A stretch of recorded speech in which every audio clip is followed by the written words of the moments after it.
नमस्कार दोस्तों, स्वागत है आप सभी का इंडियन स्टडी के हिंदी यूट्यूब चैनल पर। चलिए स्टार्ट करते हैं। दोस्तों, आज के इस वीडियो में यूपी जेल वार्डर और फायरमैन के लिए ऑनलाइन टेस्ट लिया गया है, जिसका लेसन नंबर 2 है, जिसमें काफ़ी मोस्ट इंपोर्टेंट क्वेश्चंस को कवर किया गया है। तो दोस्तों, वीडियो को अंत तक देखिए, क्योंकि लास्ट में मैं आपसे क्वेश्चंस पूछूंगा और उसका आंसर आपको कमेंट बॉक्स में बताना होगा। दोस्तों, मैं अनअकैडमी पर ही पढ़ाता हूँ, तो अनअकैडमी पर मुझे फॉलो करने के लिए डिस्क्रिप्शन में दिए गए लिंक से आपको अनअकैडमी का लर्निंग ऐप डाउनलोड करना है और वहाँ जाके आप मुझे फॉलो कर सकते हैं और मेरे द्वारा अपलोड किए गए कोर्सेज का लाभ उठा सकते हैं बिल्कुल फ्री में। पहला क्वेश्चन आपका ये रहा कि निम्नलिखित में से कौन से सबसे हल्की धातु है। सबसे हल्की धातु के बारे में बताना है कि सबसे हल्की धातु कौन सी है, पारा, चांदी, लिथियम या सीसा। दोस्तों, लिथियम जो है वो आपकी सबसे हल्की धातु है। कौन सी दोस्तों? लिथियम जो है वो आपकी सबसे हल्की धातु है, यानी कि इस क्वेश्चन का तीसरा ऑप्शन जो हो जाएगा बिल्कुल करेक्ट हो जाएगा। नेक्स्ट क्वेश्चन है आपका कि किस राज्य सरकार ने पूर्व प्रधानमंत्री अटल बिहारी वाजपेयी की 25 फीट ऊंची प्रतिमा स्थापित करने की घोषणा की थी? मध्य प्रदेश सरकार, उत्तर प्रदेश सरकार, गुजरात सरकार या महाराष्ट्र सरकार। तो दोस्तों, उस राज्य सरकार का नाम बताना है हमको जिसने प्रधानमंत्री अटल बिहारी वाजपेयी की 25 फीट ऊंची प्रतिमा स्थापित करने की घोषणा की थी। तो उस राज्य सरकार का नाम है उत्तर प्रदेश राज्य सरकार, यानी कि इस क्वेश्चन का दूसरा ऑप्शन जो होगा बिल्कुल करेक्ट होगा। नेक्स्ट क्वेश्चन है आपका कि निम्नलिखित में से किस राष्ट्रपति ने लगातार 2 बार राष्ट्रपति पद संभाला? S Radhakrishnan, doctor Zakir Hussain, doctor Rajendra Prasad या 1 और 3 दोनों। तो दोस्तों, आपका जो सही उत्तर हो जाएगा वो हो जाएगा आपका डॉक्टर राजेंद्र प्रसाद। जी हाँ दोस्तों, डॉक्टर राजेंद्र प्रसाद ने लगातार 2 बार राष्ट्रपति पद को संभाला। नेक्स्ट क्वेश्चन है आपका कि लखनऊ मेट्रो के 8.5 किलोमीटर लंबे पहले चरण में किन 2 स्टेशनों को शामिल किया गया? आलमबाग और हुसैनगंज, इंदिरा नगर और बालागंज, लेखराज और आलमबाग, ट्रांसपोर्ट नगर से चारबाग स्टेशन। तो दोस्तों, आपका जो सही उत्तर है वो है आपका ट्रांसपोर्ट नगर से चारबाग स्टेशन, यानी कि इस क्वेश्चन का चौथा ऑप्शन जो हो जाएगा वो बिल्कुल करेक्ट हो जाएगा। नेक्स्ट क्वेश्चन है आपका कि आ हॉर्स वॉक इनटू ए बार पुस्तक के लेखक कौन है? 4 ऑप्शंस आपके सामने है, David Grossman, David Warner, Gary Grossman या डेव ग्रॉसमैन। तो दोस्तों, आपका जो सही उत्तर है वो है आपका डेविड ग्रॉसमैन। जी हाँ दोस्तों, डेविड ग्रॉसमैन जो है आ हॉर्स वॉक इनटू ए बार पुस्तक के लेखक हैं। नेक्स्ट क्वेश्चन है आपका कि अमनगढ़ टाइगर रिजर्व कहाँ स्थित है, ये हमको बताना है। मध्य प्रदेश में, राजस्थान में, छत्तीसगढ़ में या उत्तर प्रदेश में। तो दोस्तों, अगर हम बात करें अमनगढ़ टाइगर रिजर्व की, तो अमनगढ़ टाइगर रिजर्व जो है ये आपका उत्तर प्रदेश में स्थित है। कहाँ पर दोस्तों? उत्तर प्रदेश में स्थित है आपका अमनगढ़ टाइगर रिजर्व, यानी कि इस क्वेश्चन का चौथा ऑप्शन आपका बिल्कुल करेक्ट होगा। नेक्स्ट क्वेश्चन है आपका कि कौन सा अनुच्छेद प्रत्येक नागरिक के मौलिक कर्तव्यों को निर्दिष्ट करता है, ये हमको बताना है। अनुच्छेद 80, अनुच्छेद 343, अनुच्छेद 51A या अनुच्छेद 356। तो दोस्तों, उस अनुच्छेद की बात करनी है हमें जो नागरिक के मौलिक कर्तव्यों को निर्दिष्ट करता है, वो है आपका अनुच्छेद 51A। जी हाँ दोस्तों, अनुच्छेद 51A जो है वो नागरिक के मौलिक कर्तव्यों को निर्दिष्ट करता है, यानी कि इस क्वेश्चन का तीसरा ऑप्शन आपका बिल्कुल करेक्ट है। नेक्स्ट क्वेश्चन है आपका कि क्यूट को 9251 लिखा जाता है, रेस्ट को 4135 लिखा जाता है, तो उसी प्रकार से हम रेस्क्यू को लिखा क्या लिखेंगे? तो देखो ना, राग आर का जो आपका मतलब आ रहा है यानी कि 4, तो यहाँ पर आ जाएगा 4। ई का मतलब आ रहा है 1, तो 4 1 देख लीजिए दोस्तों किस किस में दिया, तो 4 1 दिया आपका पहले और चौथे में, यानी कि ये दोनों ऑप्शन जो हैं वो आपके एलिमिनेट हो गए। एस का जो आपका मतलब है वो है आपका 3, यानी कि 4 1 3। उसके बाद सी का जो आपका मतलब है वो है आपका 9, यानी कि 4 1 3 9। ठीक है भैया, इसमें अभी दोनों में है। यू का जो आपका कोड है वो है आपका 2, तो यू का कोड है आपका यहाँ पर 2, यानी कि इस क्वेश्चन का पहला ऑप्शन आपका करेक्ट हो जाएगा, क्योंकि चौथे ऑप्शन में यू का कोड 2 नहीं है इसीलिए। नेक्स्ट क्वेश्चन है आपका कि निम्नलिखित में से विषम को बताइए कौन सा विषम है? चाल, कौआ, कबूतर और शुतुरमुर्ग। तो इसमें से बताना है।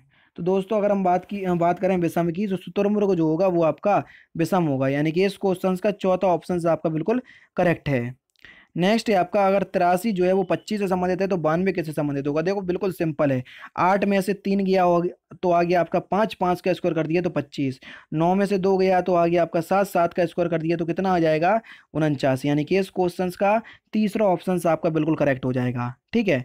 नेक्स्ट क्वेश्चन है आपका, ये भी आपका सिंपल है, रीजनिंग का है कि भैया 49 343 से संबंधित है तो 64 किससे होएगा।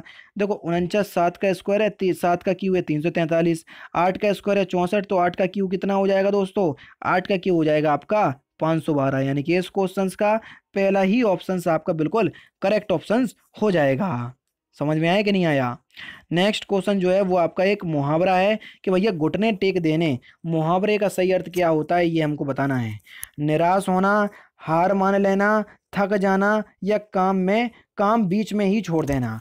तो घुटने टेक देने मुहावरे का जो आपका सही अर्थ होता है वो क्या होता है, वो होता है आपका हार मान लेना, यानी कि इस क्वेश्चन का दूसरा ऑप्शन आपका बिल्कुल करेक्ट हो जाएगा। हार मान लेना घुटने टेक देने मुहावरे का बिल्कुल सही अर्थ होता है। नेक्स्ट क्वेश्चन है आपका कि नगर प्रवेश में कौन सा समास है ये हमको बताना है। अव्ययी भाव समास, द्वंद्व समास, तत्पुरुष समास, या बहुब्रीहि समास। तो देखना पहले तो नगर प्रवेश का क्या करो, समास विग्रह करो। तो नगर प्रवेश है यानी कि नगर में प्रवेश, नगर में प्रवेश, नगर प्रवेश। तो नगर में प्रवेश तो माँ यानी कि कारक चिन्ह आ गया, और जहां पर भी कारक चिन्हों का भेद होता है वहां पर आपका तत्पुरुष समास होता है, यानी कि इस क्वेश्चन का तीसरा ऑप्शन आपका बिल्कुल करेक्ट हो जाएगा, क्योंकि मैं आपको कई बार बता चुका हूं कि जहां पर कारक चिन्हों का बोध होता है वहां पर आपका कौन सा समास होता है, तत्पुरुष समास होता है। आस्तीन का सांप मुहावरे का सही अर्थ क्या है। विश्वासघाती, विश्वास पात्र, धोखेबाज, या बेईमान। तो आस्तीन के सांप मुहावरे का सही अर्थ है वो है आपका विश्वासघाती, यानी कि इस क्वेश्चन का पहला ऑप्शन आपका बिल्कुल करेक्ट है। आस्तीन के सांप मुहावरे का सही अर्थ क्या है, विश्वासघाती।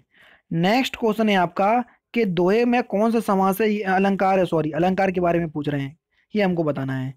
जो रहीम गति दीप के, कुल कपूत के सोई, बारे उजियारे करे, बड़े अंधेरे होई। यमक, श्लेष, उपमा, या अर्थ श्लेष। शब्द श्लेष या अर्थ श्लेष, तो इसमें से बताना है। तो आपका जो सही उत्तर हो जाएगा वो हो जाएगा आपका शब्द श्लेष, यानी कि इस क्वेश्चन का दूसरा ऑप्शन आपका बिल्कुल करेक्ट होगा। नेक्स्ट क्वेश्चन है आपका कि अनुपम का सही विलोम शब्द क्या होगा, उसका हमको चयन करना है। अतुल, कुरूप, अनोखा, या अद्भुत। अनुपम का हमको सही विलोम शब्द बताना है। तो दोस्तों अनुपम का जो आपका सही विलोम शब्द होगा वो होगा आपका कुरूप, यानी कि इस क्वेश्चन का दूसरा ऑप्शन आपका बिल्कुल करेक्ट हो जाएगा। अनुपम का सही विलोम शब्द होगा आपका कुरूप। नेक्स्ट क्वेश्चन है आपका कि आधे अधूरे नाटक के रचनाकार कौन है, ये हमको बताना है। अमृतलाल नागर, मन्नू भंडारी, मोहन राकेश, या निर्मल वर्मा। आधे अधूरे नाटक के रचनाकार, तो आधे अधूरे नाटक के जो आपके रचनाकार हैं उनका नाम है मोहन राकेश। कौन, मोहन राकेश जो हैं वो आधे अधूरे नाटक के रचनाकार हैं। काफी इंपॉर्टेंट क्वेश्चन। नेक्स्ट क्वेश्चन है आपका कि रोज शब्द का विलोम शब्द क्या होगा, ये हमको बताना है। रोज शब्द का विलोम शब्द का चयन करना है। क्रोध, कोप, खुश, या प्रतिघात। तो दोस्तों अगर हम बात करें रोष शब्द के विलोम शब्द की, तो रोष शब्द का जो आपका विलोम शब्द होगा वो होगा आपका खुश। खुश जो होगा वो आपका रोष शब्द का विलोम शब्द होगा, यानी कि इस क्वेश्चन का तीसरा ऑप्शन आपका बिल्कुल करेक्ट हो जाएगा। नेक्स्ट क्वेश्चन है आपका कि अवसर के अनुसार, अवसर के अनुसार बदल जाने वाले को हम क्या कहेंगे। वाक्यांशों के लिए एक शब्द बताना है। पक्षहीन, लोभ, निरपेक्ष, या अवसरवादी। तो अवसर के अनुसार बदल जाने वाले को हम अवसरवादी कहेंगे। क्या कहेंगे दोस्तों, अवसरवादी, यानी कि इस क्वेश्चन का चौथा ऑप्शन आपका बिल्कुल करेक्ट हो जाएगा। अवसर के अनुसार बदल जाने वाले को हम अवसरवादी कहेंगे। नेक्स्ट क्वेश्चन और लास्ट क्वेश्चन कि धरा का पर्यायवाची शब्द का चयन करना है कि धरा का पर्यायवाची शब्द क्या होगा। संपदा, जहान, भूधव, या धरती। तो दोस्तों अगर हम बात करें धरा के पर्यायवाची शब्द की, तो धरा का पर्यायवाची शब्द होगा आपका धरती। क्या दोस्तों, धरती जो होगा वो धरा का पर्यायवाची शब्द होगा, यानी कि इस क्वेश्चन का चौथा ऑप्शन आपका बिल्कुल करेक्ट होगा। दोस्तों ये थे आपके 20 मोस्ट इंपोर्टेंट क्वेश्चन। आपको ईमानदारी के साथ बताना है कि आपके इसमें से कितने नंबर आ रहे हैं। अब मैं आपसे क्वेश्चन पूछने जा रहा हूँ और उसका उत्तर आपको कमेंट बॉक्स में बताना है। तो आज का जो आपका क्वेश्चन है वो ये रहा आपके सामने। आज का क्वेश्चन ये रहा आपके सामने कि उत्तर प्रदेश के पहले मुख्यमंत्री कौन थे, ये हमको बताना है। पंडित गोविंद वल्लभ पंत, चरण सिंह, सुचेता कृपलानी या चंद्र भानु गुप्ता? तो सही उत्तर आपको कमेंट बॉक्स में बताना है। तो दोस्तों फिलहाल की वीडियो में सिर्फ इतना ही। अगर आपको वीडियो पसंद आए तो प्लीज़ वीडियो को लाइक कीजिए, शेयर कीजिए और साथ ही साथ मेरे चैनल को सब्सक्राइब करना ना भूलें, क्योंकि मैं रोजाना इसी तरह की वीडियोस आप लोगों के लिए लाता रहता हूँ। नमस्कार दोस्तों, जय हिंद, जय भारत।